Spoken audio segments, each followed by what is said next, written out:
Imagine a river that sustains over 11 countries, a lifeline for millions, shaping civilizations for millennia.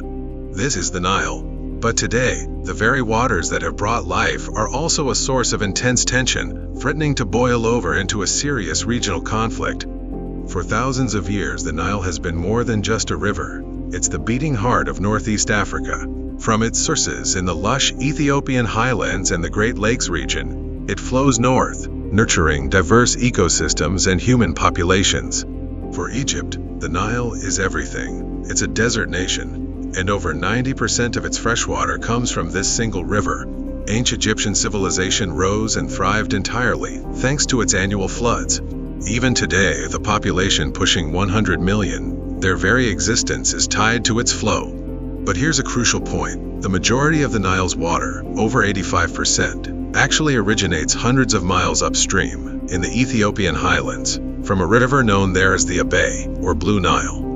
A new giant awakens, the GERD. And this is where our story takes a dramatic turn. For decades, Ethiopia, the source of so much of this water, has faced a stark reality: widespread poverty, limited access to electricity, and a desperate need for development. So, in 2011, Ethiopia embarked on an ambitious, monumental project, the Grand Ethiopian Renaissance Dam, or GERD. This isn't just any dam. It's set to be the largest hydroelectric power plant in Africa, generating over 5,000 megawatts of electricity. For Ethiopia, the GERD is a game changer. It's a symbol of national pride, a pathway out of poverty, and a promise of a brighter future for millions who currently live in darkness. Ethiopia sees it as an undeniable sovereign right to utilize its natural resources for its own people. Egypt's existential fear. But what's a beacon of hope for one nation is seen as an existential threat by another. For Egypt, the GERD casts a long, ominous shadow.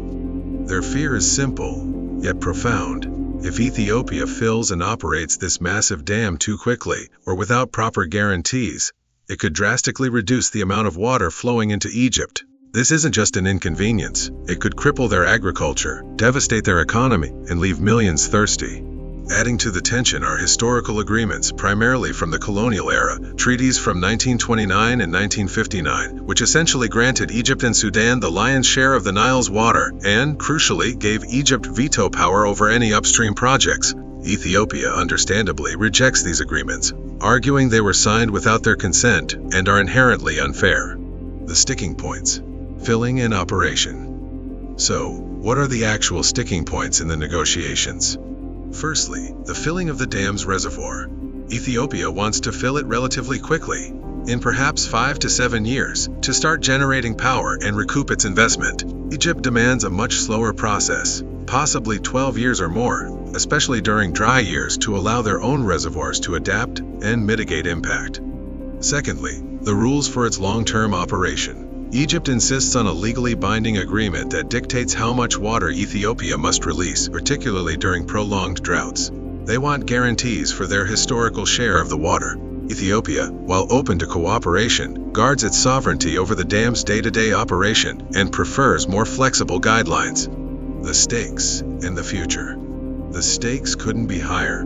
This isn't just about water, it's about development, national pride, food security, and regional stability. A failure to reach an agreement could have catastrophic consequences, not just for Ethiopia and Egypt, but for the entire Horn of Africa. Diplomatic efforts, mediated by the African Union, have been ongoing, but progress has been painfully slow. Finding common ground requires significant compromise from both sides, recognizing each other's vital needs. Can these two ancient civilizations, bound by the same life-giving river, find a way to share its bounty equitably? The world watches, hoping that cooperation, not conflict, will ultimately define the future of the Nile. What do you think? Is there a fair solution to the Nile's water dilemma? Let me know your thoughts in the comments below. If you found this video insightful, please like, share, and subscribe for more deep dives into critical global issues. Thanks for watching, and I'll see you in the next one.